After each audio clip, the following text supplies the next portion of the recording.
About my show, Jubes and Co. We start off with the issues of the day. We then bring in both sides of the arguments. We get rid of the disrespect. And then you throw me into the mix. And trust me, I'll tell it exactly how it is. And then, of course, the magic ingredient, you at home. We mix it all together, and what have we got? In my opinion, the best debate show in town. Monday to Friday, 6 till 7 on GB News, Britain's news channel. Are the newspapers getting you down? My wife didn't divorce me that month. Struggling to separate the wheat from the chaff? I know that it's a bit of a circus at the best of times. Well, don't worry, Headliners has got you covered. We'll take the burden of reading the day's news, and if we get depressed, who cares? It's an occupational hazard, frankly. That's Headliners on GB News from 11 p.m. till midnight, and the following morning, 5 till 6 a.m. on GB News, the comedy channel. Nah, just kidding. Britain's news channel.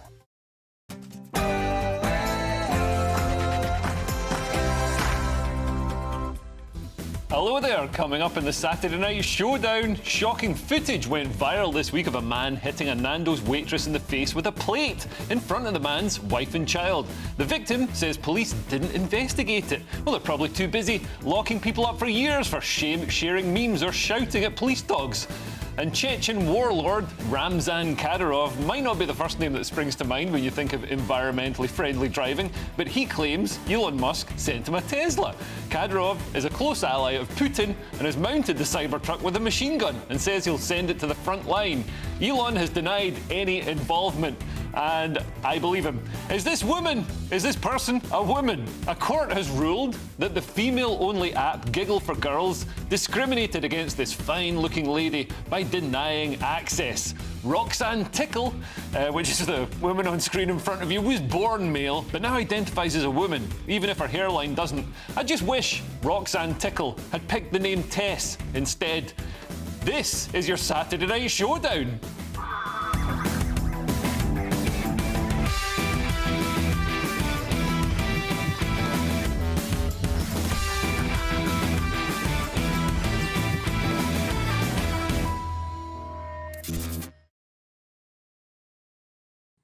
Discussing all these topics and more with me are my brilliant panel joining me tonight. What an impressive pair. We've got broadcaster and influencer Precious Muir and the lawyer, entertainer and international playboy Andrew Eborn, who's just made a watch appear from flame. That would get you arrested if you're in a riot. But first, let's get your latest news headlines from Tatiana Sanchez.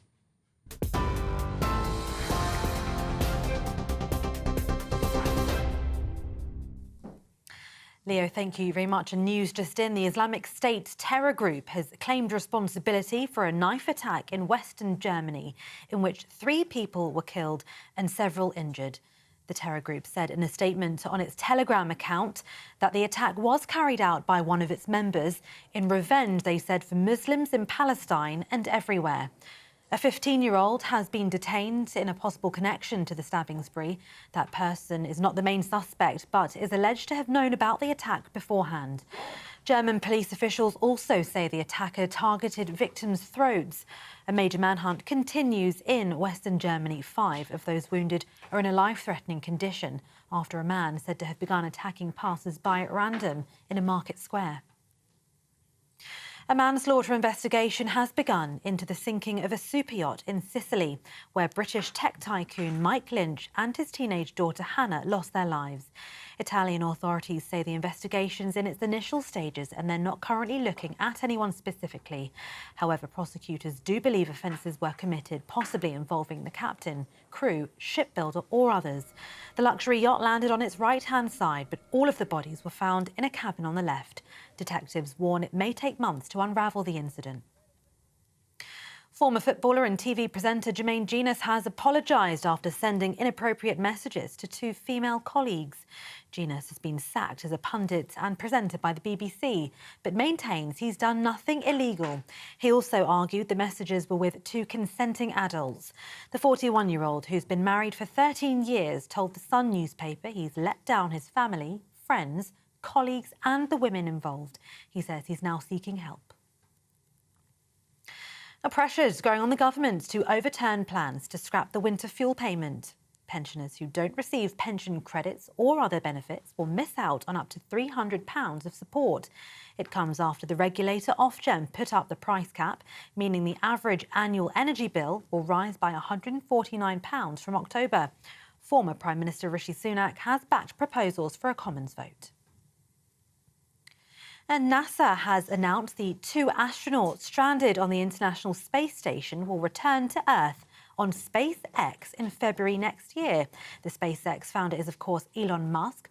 Pilot Sunita Williams and Commander Barry Wilmore blasted off in Boeing's new spacecraft in June and were meant to stay in orbit for 8 days after docking on the ISS. However, problems with the Starliner's propulsion system mean the NASA astronauts' return to Earth has been repeatedly delayed.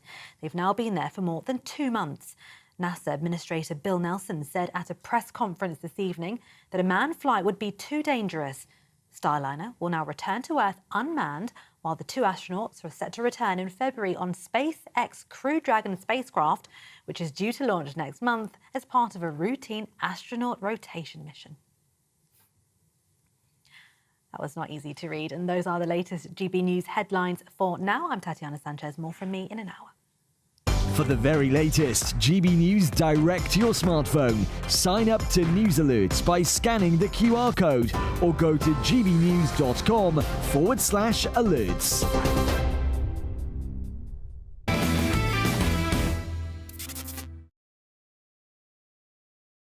Thank you, Tatiana, and welcome to the Saturday Night Showdown. A shocking video went viral this week showing a man hitting a Nando's waitress in the face with a plate in front of his wife and child. Take a look at this. Apparently, this happened back in March. I mean, you'd think the police would be right on it. You can see there, the man's hit the waitress in the face and now he's leaving with his wife and child. The wife seems to go to protect the child. It makes you wonder what goes on behind closed doors. But the police don't seem to have done anything. It's strange. After all, they can arrest and sentence someone in 24 hours for shouting in a riot or sharing a Facebook post. But the victim, the Nando's waitress, posted on X. The police were present at the time. I reported it to them and they let him go without taking his details or checking the CCTV. I filed a complaint against the officers and their supervisor got back to me and essentially said they're humans and made a mistake. So even though the police were present, they didn't catch the man, even though it would have been easy to follow up on it because they had his details, they interviewed him right there. And also, even if they didn't, you could get the details from the card payment system because you pay upfront in Nando's. Yes, I do eat there. Will Yvette Cooper do anything about this? She's pledged to treat extreme misogyny the same as terrorism, although she might be afraid of using that term around this man for fear of being called Islamophobic. I'm joined now by Andrew Eborn and Precious Muir. Now, Precious, I know a Nando's in East London isn't the finest establishment, but this still seems an absolutely horrific attack. I can't believe it hasn't been, this poor woman's not seen justice. Honestly, I saw the video on Twitter X and my mouth was open because I was like... Because you like Nando's. I like a cheeky Nando's, but you don't expect to get slapped in the face when you go. I mean, especially with a plate. Can somebody tell me why he did that? Like, I actually don't understand what happened there. I mean, I suppose what was the reason behind him hitting this woman? Maybe he was brought lemon and herb when he asked for extra spicy, but I'm not sure. That is not the answer on how you get your order correct. I mean, slapping that woman directly in the face with a plate could have actually scarred her for life. She could have been blinded by that plate, shattering into her face. She could have been seriously injured. And I don't understand as to why they weren't arrested. Yeah, I mean, I do know that, in cultures around the world, not that I'm, speculating or hypothesising that this is the case, but in cultures around the world, women don't have the same rights as men, and they're more prone to violence. But he's in the UK, and that's not how you act in Nando's or any restaurant. If you want something to be changed, if you didn't get the right order, then just ask politely for it to be changed. You don't slap the waitress. Definitely not. I don't understand. Andrew, do you think the police have got their priorities right? Because I've just seen, day after day, week after week, over the past couple of weeks, they've been absolutely hammering anybody who's anywhere near or, tweeted anything that could be perceived as inflammatory about riots. It's very clear. Trust comes in on foot and leaves on horseback, and trust in the police is at an all-time low because of incidents like this. You have the appalling thing. This has only come to light. It was in March. We're now in, you know, we're virtually in September. Absolute nonsense. As always, people rush in to judge things, as we had about Manchester Airport, and videos got drip-fed, but I can see no context where this would ever be justified. And the point about justice, it's supposed to be blind. It doesn't matter what colour, what creed, what religion, and so on and so forth. The way that you get trust back is to make sure it's enforced universally, and they need to act quickly, and they need to act now. They're still appealing. Looking at the latest report, and I checked just before we came on air, they're still reporting people to advise about this person. No reason at all. There is no reason that can justify his action for doing that. He assaulted a complete stranger. Right? So if he had put his hands on his wife, what would have been the reaction from the police? We need to understand what's going on here. Absolutely. Because, I mean, if he had just turned around and slapped his wife in Nando's, would they have arrested him? No. We don't know. We don't understand what's going on. Police now need to listen to this programme, because everybody's been calling them out on this, and I've been on a number of shows talking about this incident. They still haven't come forward and said, this is what we're doing. So if they want to get justice seen to be done, they need to do something now. Maybe before the end of the programme, we can have an update from the police. There's the action call. There we go. That would be nice to hear. And what is happening with our police? We're seeing people linked to the riots arrested and given lengthy sentences for shouting or for sharing social media posts. Obviously, physical violence is deplorable, as is inciting violence. But some of these headlines that I've seen over the past week are verging on the ridiculous. Rioter who shouted in a police dog's face, jailed for 20 months. I mean, blimey, you can get jail time for telling a police dog to get off the couch now. Man, 81, charged after city centre protest. I mean, British people have asked the government, can you do something to stop little kids being stabbed? And the government has said, the best thing I can do is lock up your granddad. A teenager who waved an England flag near North Yorkshire Islamic Centre jailed. I mean, it seems like the only flag you're not allowed to wave in England is the England flag. Loyalist D. Stitt arrested on return from Spanish family holiday over stop spread of evil Islam post.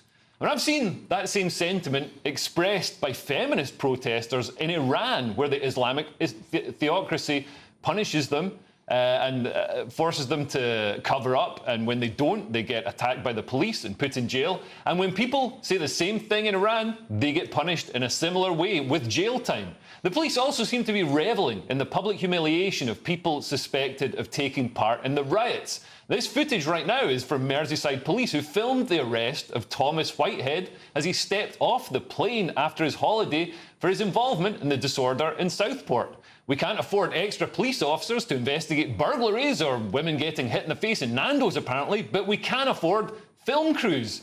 The police shared this man's street address, which seems unnecessary and almost dangerous in such a febrile atmosphere, with inflammatory hoaxes being spread, sometimes even by Labour MPs, telling Muslims that they're under attack from violent far-right thugs, with the husband in jail, who's there to protect his wife and children from any retribution. I mean, I believe that violence should be treated harshly, but waving a flag, shouting at a dog, an 81-year-old, this seems heavy-handed, Andrew. I mean, I'm concerned that due process isn't always being followed. You're absolutely right. And go back to what I said beforehand, trust comes in on foot and leaves on horseback. We need to look at this. Also, the media has a responsibility, because some of the headlines don't tell the full story. So the thing about shouting at a police dog, I looked at this case, and actually it wasn't just shouting at a police dog. There was incitement, and there were basically abuse of other people at the scene, and so on and so forth. It's rather like saying the person was wearing trainers. We arrested them, they got 20 months for that. It wasn't. It was shouting at a police dog. They were also intimidating, incitement, and so on and so forth. But then why is the shouting at a police dog, brought up in court? If why is that cited as a reason? You're absolutely right, but it's the media focused on that, and this is my point on the report, is that in the media, we have a responsibility not to inflame the situation. There were all sorts of incidents which came up in the court, turning around and saying, this is what this particular person was accused of. They should have said it was about this sort of stuff, intimidation of individuals. The fact that they cited the police dog and that sort of thing. When you say intimidation, I don't always trust that phrase. I mean, I've seen some of the phrases they've said. Like they said somebody, a Sellafield worker, was sharing racially insightful or inflammatory posts, and they seem pretty tame to me. I mean, to be honest, I understand that the police have to get things under control, but there's no space in the jails at the moment. There's no prison space. Yeah. So what are you going to do? Start letting out paedophiles and murderers? That's exactly what they're doing. To make space for these people. I mean, at the end of the day, we don't have the space in prison, so we need to kind of realise that certain sentences don't make sense because we have nowhere to put them. Yeah. Well, they have this strange thing now where they're saying one in, one out, and exactly as you said, they're turning around and saying, well, as soon as somebody's there, we're going to put all these people in. The two crimes don't match. No, okay? you're It absolutely doesn't right. make sense. You can't justify that as well because it doesn't make sense if somebody has committed a serious crime. Yes. And obviously they want to get control of the riots. Those are two very different things. And it's one of the reasons they started televising the sentencing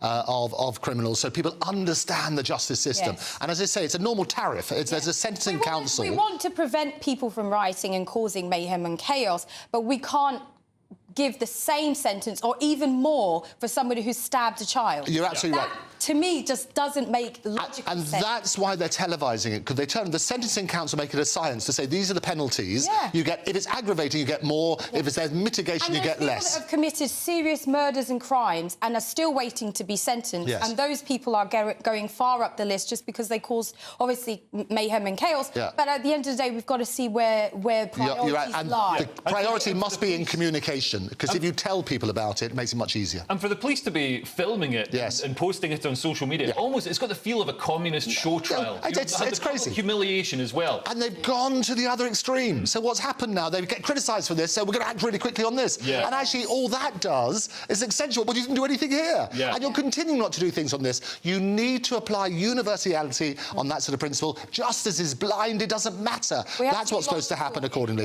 Be very logical and communicate what you're doing. Yeah. And Sky journalist Martin Brunt revealed how the people arrested and thrown in jail could have a target on their backs as well. Take a look at this.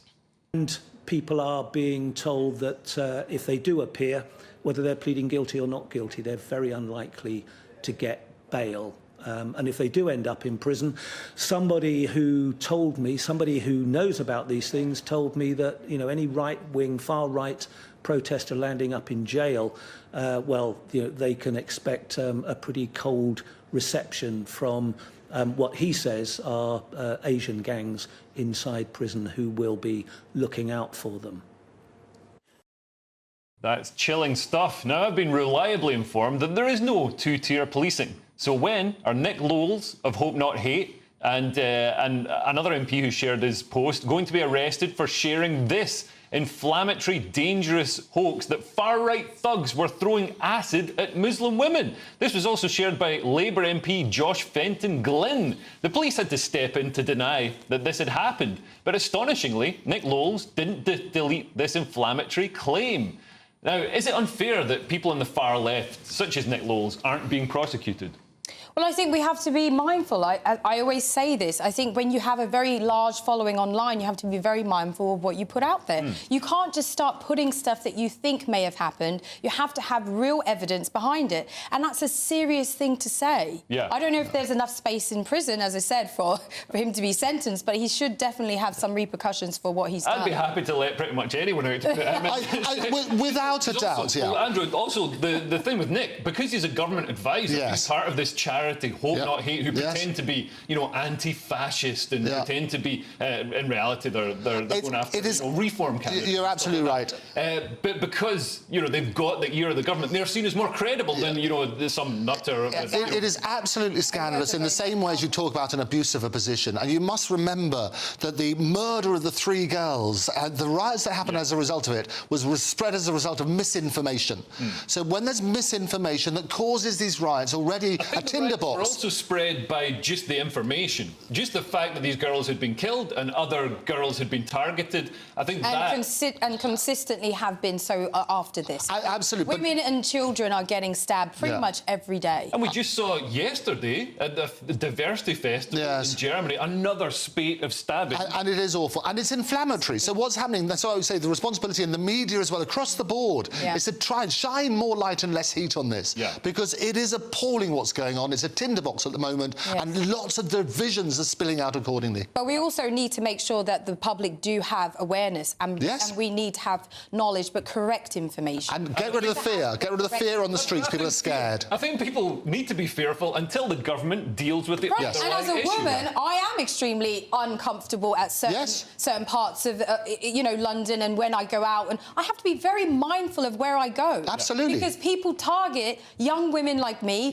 children. We're just getting stabbed every single part of the UK at the moment. It is appalling. It's devastating. And you're so right, Precious. And what people need to do is the police need to act very, very quickly. They need to deal with the real troublemakers, because actually we're a really wonderful society. Let's get back to the United Kingdom. The United Kingdom has never been more divided. Well, that's the serious part of the show out of the way. Thank you. That was the comedy. We're going to assess the week's winners and losers in this week's Cursed or Blessed. See you in a couple of minutes. This is GB News, Britain's news channel. This is a big old headache because we talk a lot about GP appointments, don't we? But certainly almost everyone I know struggles to see a dentist when they need one. Yes. You know the best time to go to a dentist? When? 2:30. 2:30. That's actually quite good. It's better than my gags. The guy that went into Goa, to India, to get his dental treatment, is that what you're talking about? Well, yeah, so tell us about that. I mean, this is how desperate people are to get treatment now. So what's the story? OK, the story is a guy couldn't get an appointment at the NHS, so he went all the way to Goa in India to get his dental appointment. Now, I think he probably just wanted to go on holiday, and he thought, I know, why don't I go on holiday to Goa and then get my teeth done? Look, people are travelling in their droves. There's whole aeroplanes full of people with medical tourists. Like in Turkey, you get a whole aeroplane with people with hair implants and things like that. Well, I was going to go to turkey teeth, isn't it? Turkey teeth. Turkey teeth. Well, now we've got that's when they strip the tooth down and you have these little pegs. Yes, they strip them down. But in many cases, they strip them down far too low, so the nerve is exposed and it gets infected, and it's exposed to the elements. So you get infection in the tooth, and then you have to essentially take them all off. But by then, the infection spreads so far. I was getting my nails done the other day, which I don't do very often, and my nail technician said to me, "Is your dad still a dentist?" And I said, "Yes." And she said, "Please, can I have an emergency appointment? I went to Turkey and I got my teeth done, and now they look incredible, but I'm in so much pain. They're all infected." She had 15 taken out from the top and 12 from the bottom, and it's an absolute disaster. But this is what people are feeling like they have to do. So medical tourism doesn't always work. No, but it shows, doesn't it, Alex, that people can't get their teeth sorted here, so they go elsewhere. Listen, do you floss, by the way? Don't floss. GB News, the People's Channel. Sunday nights on GB News. From 6, Neil Oliver. At 7, it's Free Speech Nation with Andrew Doyle. At 9, Mark Dolan. And at 11, get set for the week ahead with headliners. Tomorrow's papers tonight. GB News, the People's Channel. Britain's news channel. We're proud to be GB News, the People's Channel. And as you know, we always love to hear your views. Now, there's a new way of getting in touch with us at gbnews.com/yoursay. By commenting, you can be part of a live conversation and join our GB News community. You can even talk to me, Bev Turner, or any of the members of the GB News family. I'm Christopher Hope. From pop stars to politicians, I'll interview anybody in a pub who's got a political opinion. Join me every Friday on Spotify, Apple Podcasts, YouTube or gbnews.com, or wherever you get your podcasts. This is GB News, the People's Channel.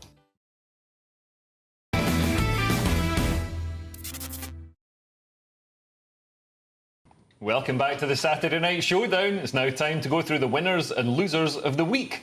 What is a woman? The debate rages on. This week, a court in Australia decided that this person is 100% a woman. This is Roxanne Tickle, a transgender woman, believe it or not, who sued the social media platform Giggle for Girls, which is aimed at women, claiming that she was unlawfully barred from using the app in 2021 after the firm and its CEO, Sal Grover, said she was a man. Does this look like a man to you?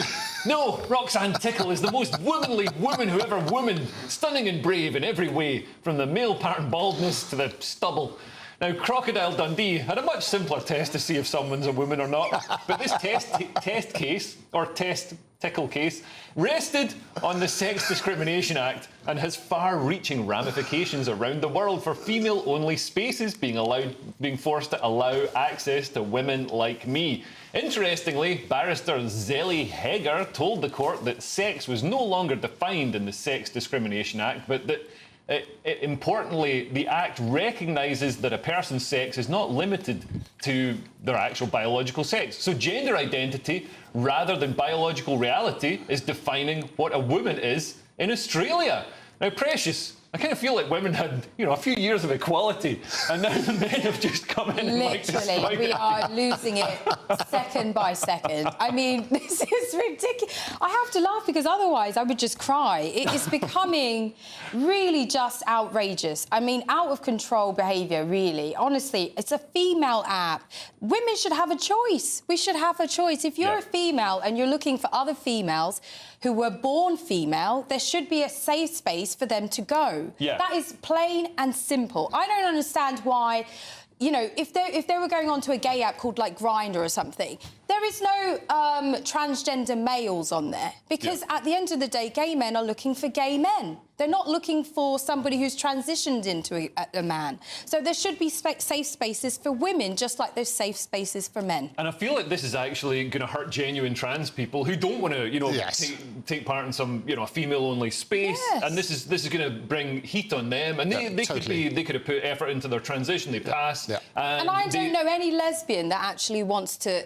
Personally, I'm bisexual, so I'm very open about that. But I don't define myself by my sexuality. Yeah. And I'm in a relationship with a male. But at the end of the day, everyone should be able to choose. And I don't know many lesbians that want to date somebody who used to be a man. I don't know any lesbian that wants to date that. Yeah. It's extraordinary, this situation. I've done a deep dive into this website. It's now closed down. No, not for that. But in terms of the people behind it and things like that, they had an AI system which you had to put up a selfie, and they would work out if you're female based on your photo. Right. So what happened to this particular tickle without the tackle? I'm not sure. But what happened to behave? What happened with this particular case? They said because she did not look sufficiently female, which is why it didn't go through. Yeah. But it raises a really important point. But that's really bad because then if that person had transitioned into a photograph that was passable, then that's the problem. That's the problem. Individual to choose because then that is not allowing them to have that choice. And so what happened? There was a big backlash on Mumsnet and things like that. They were saying that the particular founder was TWAW. That trans women are women, so that's what they were saying. They understand and they were pro that. What happened, though, this particular site is for people and girls to discuss in safety things like period pains and PCOSs, polycystic ovarian syndrome and things like that. And they need to make sure it's safe. Yes, and I think it's absolute trans rights and respect all of those, but these are supposed to be safe places for women and sort that out. There's a lot of transgender women also that I know in the entertainment industry. Yes. And they wouldn't even bother going on an app like this because they don't want to invade someone's space and respect for themselves. Yes. And they're going to get the backlash. They're going to get, any sort of negative feeling that's drummed up from They're not interested whatsoever. Most transgender women I know date men. Yes. Yeah. And we all, it's an industry which is full of trans people, but more than ever. And that's fantastic. It's about respect. But it's respect for everybody. Honesty. Respect for everybody in the conversation. Yeah. And when a site is for people who are born women, who have periods and have various things, because you have ovaries and wombs and things like that, it has to be a safe space. So whilst we absolutely respect people and trans rights, the person who wants to go there who's trans is so wrong on this and they shouldn't be doing it. Well, I think that their intentions are not what it's supposed to be because, we've had this issue before where there's a transgender female going into a gym and we all know that person is not there for the right reason. And if women feel threatened, you're right, it's such an important point. Women feel threatened as a result of this. Why would they do it? And we've seen it in the Olympics as well. So, there's a transgender weightlifter, Laurel Hubbard, and, going through male puberty, gives you certain advantages. You get stronger bone structure, stronger muscles. It's easier to parallel immediately park the component is at a stadium. disadvantage. So, thanks. Anyway, we've got the Democratic National Convention has just rolled to a close, confirming Vice President Kamala Harris and her running mate Tim Walz as the official Democrat candidate for the upcoming election. The Republican convention saw muscular speeches from men like Hulk Hogan. Nobody's got more testosterone than him, although it might come in a little glass vial from a dodgy doctor. Left-wing men are mocked for being low-testosterone soy boys, but the left seem to see that as a bonus, as CNN anchor Dana Bash reveals. But they are doing so in trying to put forward male figures, Tim Walz being one of them, Doug Emhoff last night, who can speak to men out there who might not be the sort of testosterone-laden, you know, gun-toting kind of guy who wants to listen to Hulk Hogan and the kind of players that came out at the RNC, or might want to listen to that, but also, in addition, understand that it's okay in 2024 to be a man comfortable in his own skin who supports a woman. It's okay to be a man comfortable in his own skin, being a low-testosterone soy boy. And ironically, given that Kamala Harris has condemned Trump's border wall, kept the American border open and let in millions of people without ID, anti-Israel protests around the Democrat convention meant they erected a very secure border, and you needed ID to get through it. As the Washington Post put it, fences, police and IDs for the DNC, but not for thee. Now, Precious, do you like your men to have low testosterone? What a great question. I love it. Soy boy.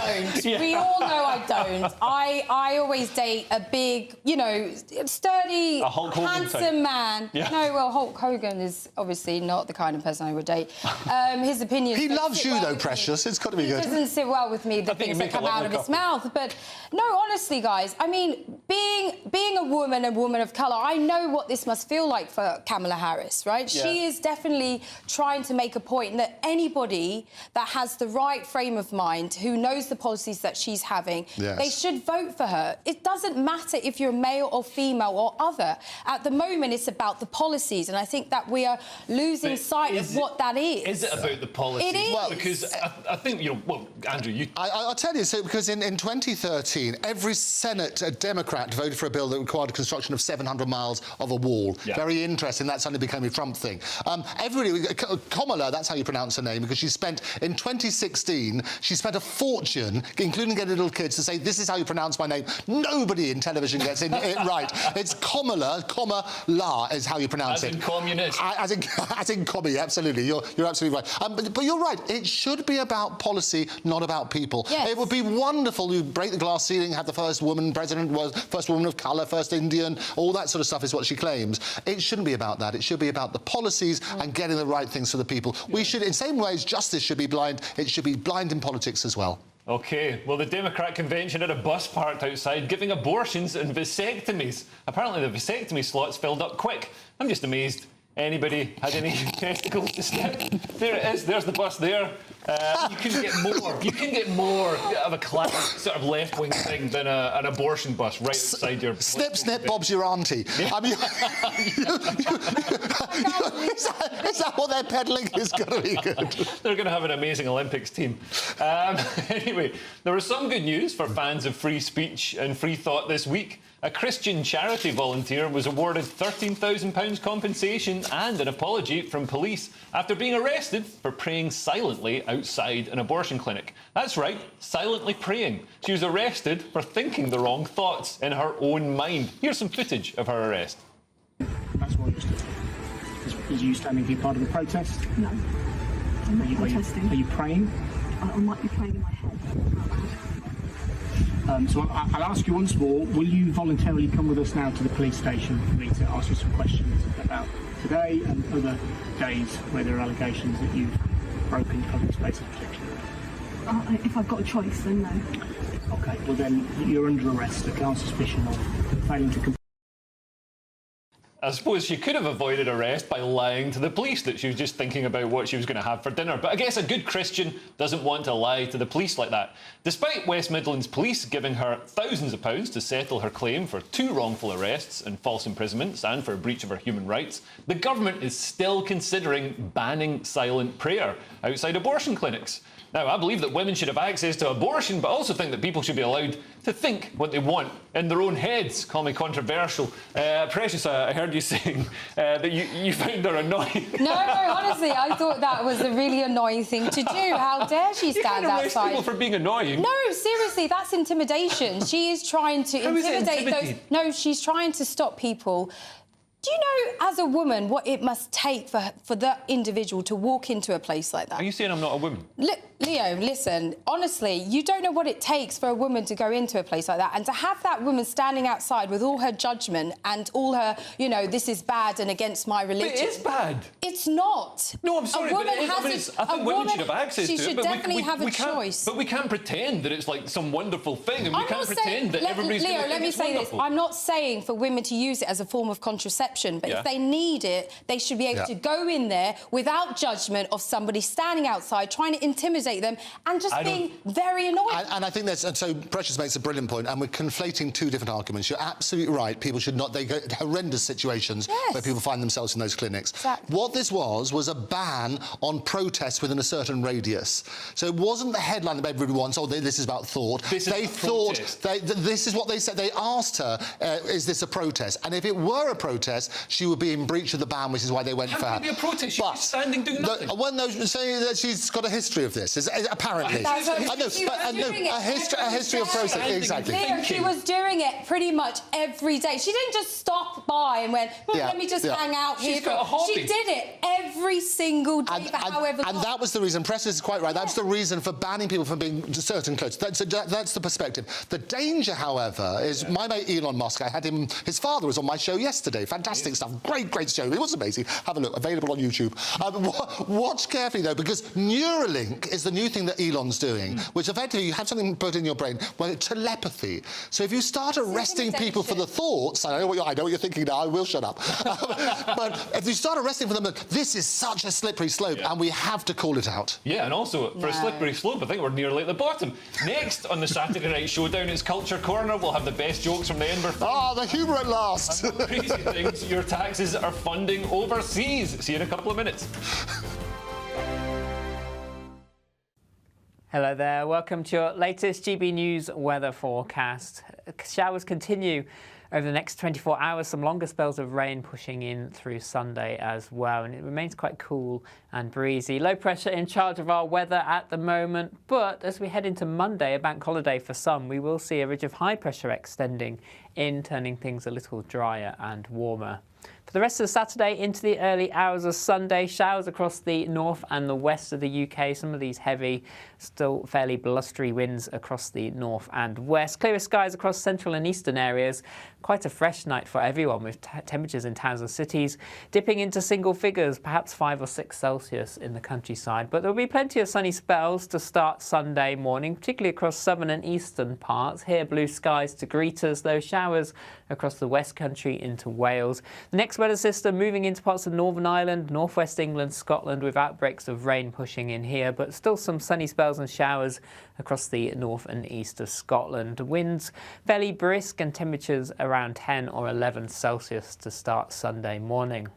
As we head through the day, this cloud and rain will push in and push eastwards as we move through the day. Some of the rain will be heavy at times, largely affecting Northern Ireland, Scotland, Northern England, Wales. Further south, it will be fairly showery across southwest England, a cloud extending further east. But the best of the sunshine holding on across southeast England here, temperatures around 20 or 21 Celsius. Cool under the cloud, the rain and the brisk winds, 14 to 16 Celsius across the north of the UK. Into Monday, that high pressure starts to build in, plenty of sunny spells around. There will still be a scattering of showers, the cloud thickest across Northern Ireland, southern Scotland, northern England. Showery rain through the day here. And then as the week goes on, temperatures will start to rise. The mid, locally high 20s possible by the middle of the week. See you again soon.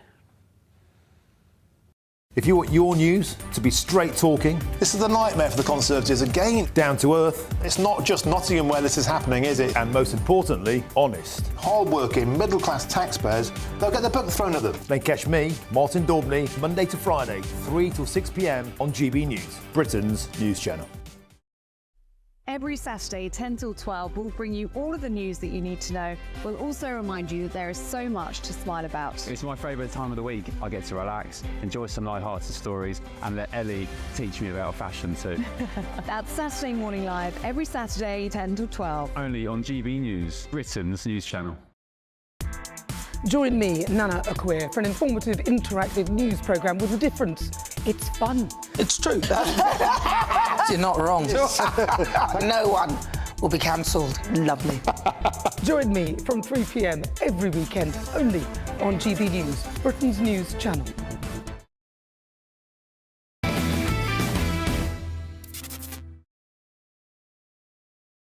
Welcome back to the Saturday Night Showdown. Now, the Edinburgh Fringe is in full swing with comedians moaning about low audience figures. Apparently, the average is just 6. And high costs, with flats costing thousands to rent in Edinburgh for the festival.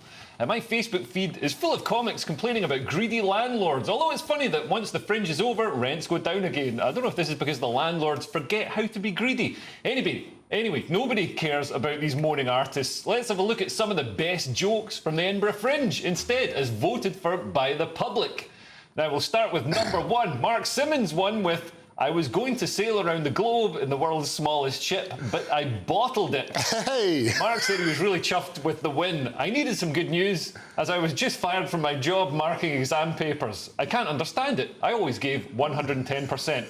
Now, Mark is an absolute master of the one-liner. I'm glad he's won. Do you like those?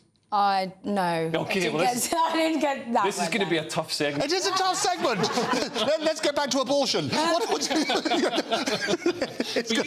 You're a comedy maestro. I am. I used to be the chair of the Montreux Comedy Festival. You know, people used to flock in from around the world. My favourite, however, from 2019, if I can do it, I don't going to do the other ones, was somebody called Olaf Falafel, who said, "I keep randomly shouting out broccoli and cauliflower. I think I must have florets." Oh. You know, that was the winner last time. It was good stuff. Olaf is in this list as well. Oh, is he? Oh, go for it. But number 2, we've got Alex Snook, who had this one. "I've been taking salsa lessons for months, but I just don't feel like I'm progressing. It's just 1 step forward, 2 steps back." You like that? That was funny. That was only number 2. You're going to like them more as they go down the list. They're supposed to be getting worse. That was good. I like that one. Well, Alex Kitson came 3rd with this. "Ate horse at a restaurant once. Wasn't great. Starter was all right, but the main was..." Hey! Yeah, that's cheeky. A stable one. There should be a boom tish at the end of each of these, shouldn't there? Comedy, isn't it? It's very just tongue-in-cheek. Yeah. I think there's nothing worse than dissecting comedy and saying, well, we're going to discuss this one-liner now. It's a really tough gig. I love it within a comedy thing, yeah. That's exactly what we're going to do for every single one of these. And let me tell you, I was the UK pun champion in 2015. Oh, were you? What was your pun? I bet that's better. Go on. I had Marvin Gaye used to keep his sheep in my vineyard. Yeah. He'd heard it through the grapevine. Come on! Every year. I'm going to start a campaign every year and give it back to Leo. It's got to be good. That's good. Well, number 4 on this list from the Edinburgh Fringe. Yes. Fringe veteran. Oh, I would like Arthur. Yeah. I had this. "I sailed through my driving test. That's why I failed it." Hey, you see, Arthur's good. That's some of the most forced laughter I've ever heard. Well done, Pressure. We won't use that in the... Well, Mark Simmons. Mark Simmons also, he took the number 1 spot, but he was also here at number 5 with this one. He said, "I love the Olympics. My friend and I invented a new type of relay baton. Well, he came up with the idea, and I ran with it." Come on, these are good. Boom tish. This is not my kind of comedy. That's not your kind of stuff. What do you like? I know, it's funny, but it's they're a little bit cheesy, though. No, well, they're totally cheesy. They're not a little bit cheesy. It is the fromage. Barbecues. I mean, that's the kind of stuff it sounds like. It is the sort of stuff. But this is what they are. Edinburgh's all about drunk people. But if you're at a late-night club and that sort of stuff, and this is in amongst the whole context of loads of gags, don't do that. It's very safe. It is safe. Comedy now is very, very... Too safe. Well, so those little jokes, they've been very safe, so they can... And how do they judge this? I'm trying to remember how people do it. There's public vote, so that there's a short list presented. I think it's Dave, the TV channel. It was Dave beforehand, yeah. And they give a short list of these jokes that have been... and they test people in the street, yes. Essentially submitted by the comedian's PR. Yes. So even comedians who don't really do these kinds of jokes will write some of these jokes to get in the list. And some of these jokes won't be in the show. These are critics that are these are... Well, no, it's the public. Then it's the public. vote. So the secret of doing is what they do when they do these little tests of fizzy drinks. You do one which is really hot and horrible and one which is nice and nice. You say, which one did you prefer? Well, I preferred the iced ones.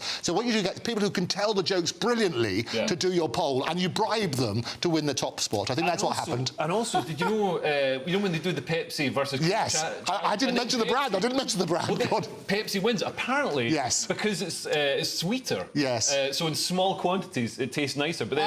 Yes. Sorry, if you're going to drink... And that's why it's like any pollsters. You ask those questions, the more extreme. Do you love our Prime Minister immensely, or do we love him just a little bit, but we love him anyway? Or, you know, it's that sort of stuff. Yeah. How you ask the questions is the same. I'm sure it's when you ask the pollsters do it. If they tell the jokes in a good way, that's going to get the better vote. I do not love my Prime Minister. At number 6, we have Olaf Falafel. Ah, the winner.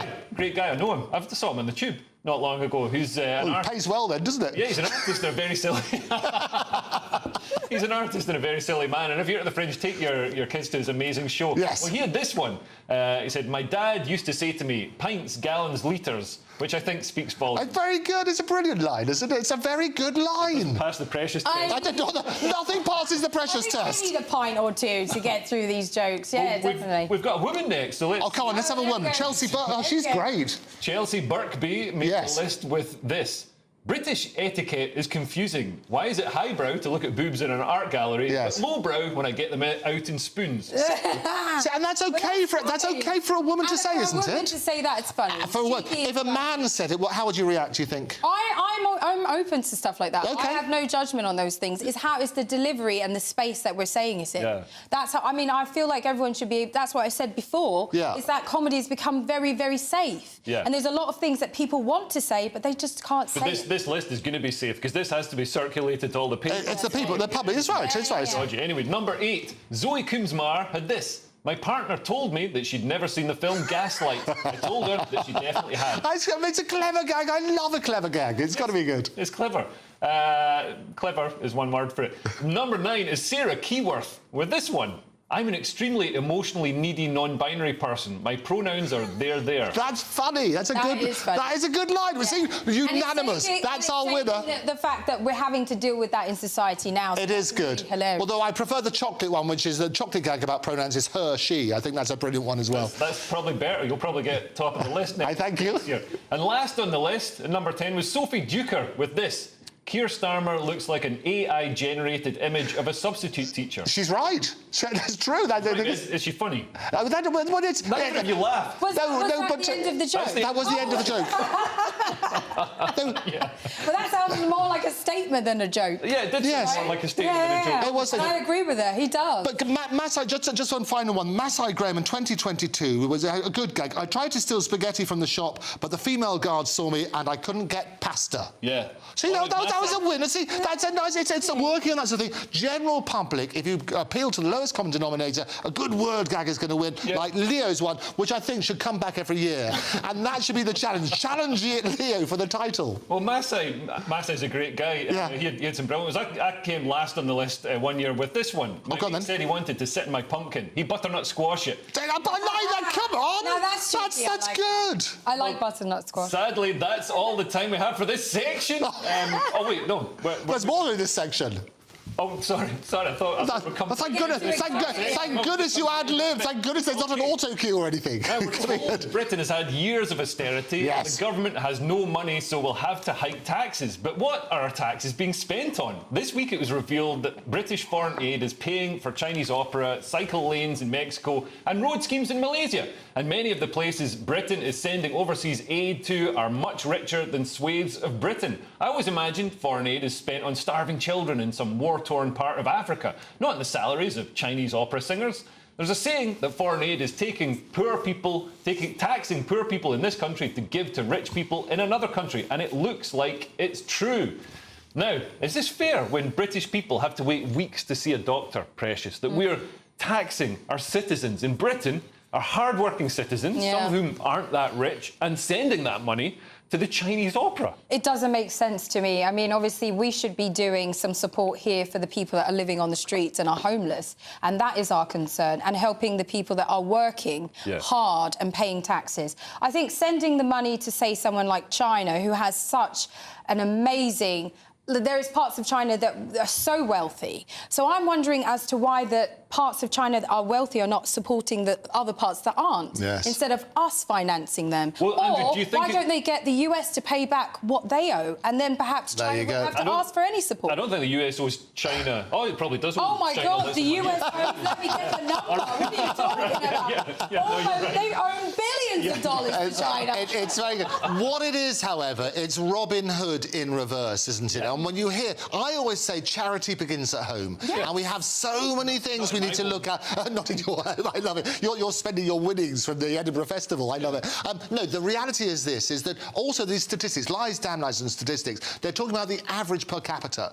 Now, obviously, they have some countries who have incredibly rich people, but there are still means there's lots of poor people who need that support. And some of those projects are for those poor people. But do you think this is soft diplomacy? Because we're, you know, doing this to get influence with China? Of course we are. I mean, money talks, and absolutely. There must be only a reason why we're doing that. There must be an incentive, because there's no way that we should be giving them money when they have the money there. Absolutely. Well, next on the Saturday Night Showdown, we've got Clown World and the proud owner of a new Tesla who's fitted a machine gun. See you in a couple of minutes. Hey, I'll hear. I'm looking forward to this one. Sunday with Michael Portillo from 11, only on GB News. The Northern Opera Group performs rare and wonderful operas in imaginative ways, enabling audiences and artists to discover new works and composers from across opera's history. The group produces the annual Leeds Opera Festival, which combines new productions of rare operas with a wide range of talks, panel discussions, workshops and other events. 2024 marks the festival's 8th season, and it's set to offer the world a premiere of Northern Opera Group's latest commission, Sherlock Holmes and the Sign of Four, an interpretation of the Sir Arthur Conan Doyle 19th century mystery novel. It's the first ever opera adaptation of the enigmatic detective. The artistic director of the Northern Opera Group, David Ward, joins me now to tell us more. David, welcome to GB News. If this is the first time that Sherlock Holmes has been translated into opera, I'm imagining that may mean that it's quite difficult to do. Is that so? It's certainly a creative challenge, yes, and we knew that when we started on the project. I mean, as you'll know, opera traditionally has been slower-paced stories, ones that relied on less kind of narrative drive and action. So our first challenge was actually how do we translate this kind of story into opera? So it's been about looking at that musical language we use, the theatrical language, and I very much hope that we have been able to find a solution to do that. Well, it first started in 2020 when we all had a lot of time on our hands, and I finally picked up the Sherlock Holmes novels to have a read. And as I was reading them, it just struck me that these could make a fantastic opera, as well as those great theatrical set pieces. You know, you've also got a wonderful kind of cast of characters that you could have on stage. I also got really interested in this idea of how do you use music to show Sherlock's internal world. GB News, the People's Channel. I'm Simon Evans, and this is GB News, Britain's news channel. Join me, Camilla Tominey, for a frank and honest discussion with those in power that cuts through the spin and gets to the heart of the issues shaping our nation. You haven't confirmed that you want to stand as leader, but you haven't ruled it out either. This report basically says that he's not fit to stand trial. Is he indecisive? Incompetent? I deliver the dose of reality Westminster needs. That's the Camilla Tominey Show at 9:30 every Sunday on GB News. The People's Channel, Britain's news channel. I'm Ellie Costello, and thank you so much for joining us here on GB News, the People's Channel, Britain's news channel. I'm Stephen Dixon, and thanks for joining us on GB News, Britain's news channel.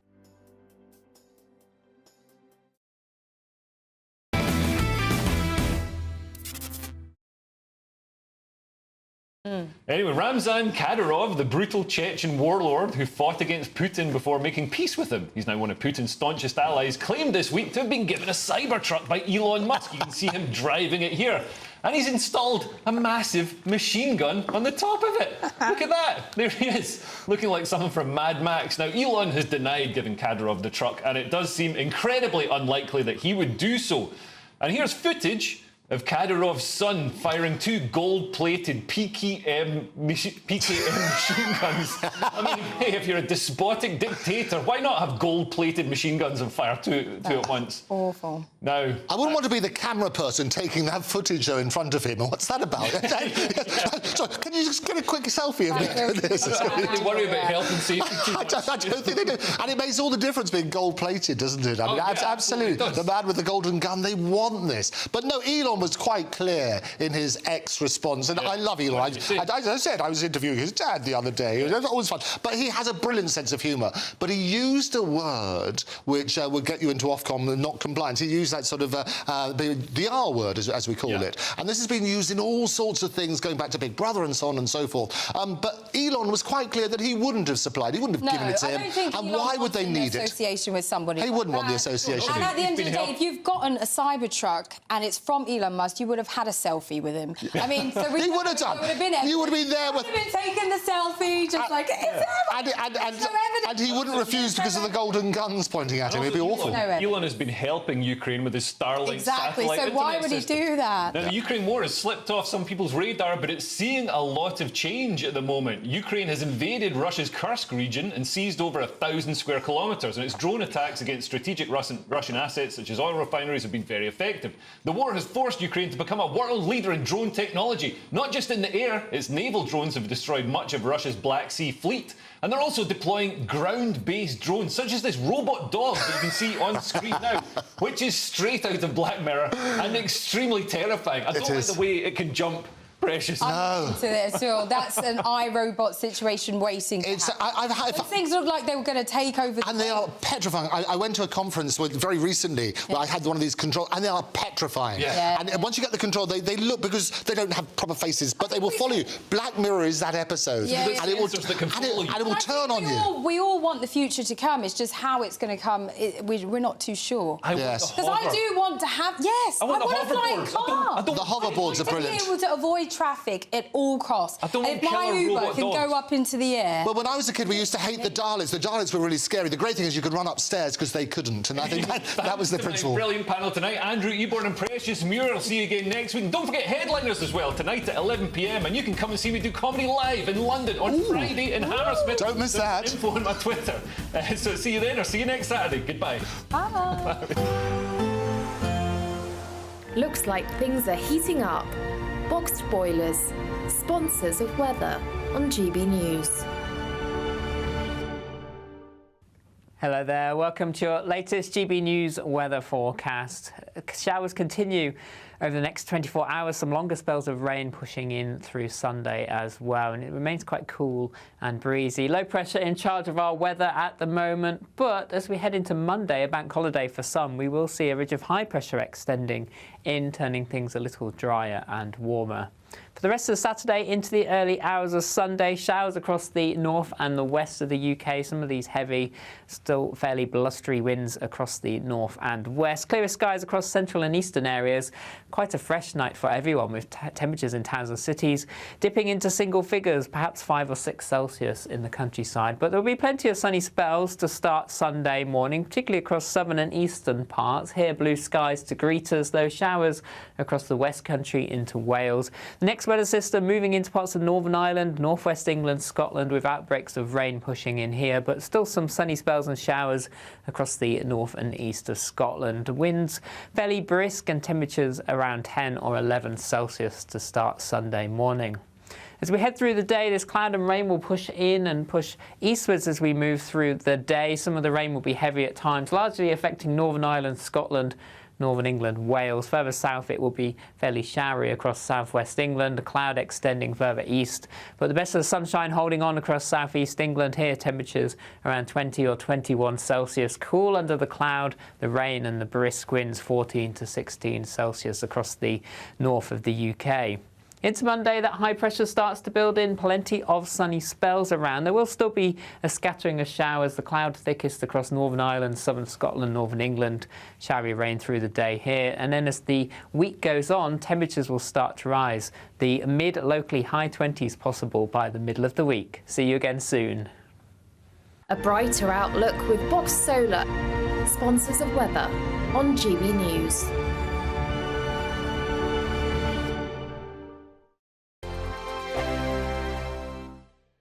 It's the final week to see how you could win an incredible £30,000 in cash. It's extra cash that could really make a difference to your coming year. You could find yourself on that holiday you've always wanted to take, buy that treat that always seemed out of reach, or just send some of those day-to-day financial stresses packing. Time is ticking. Get your entry in now.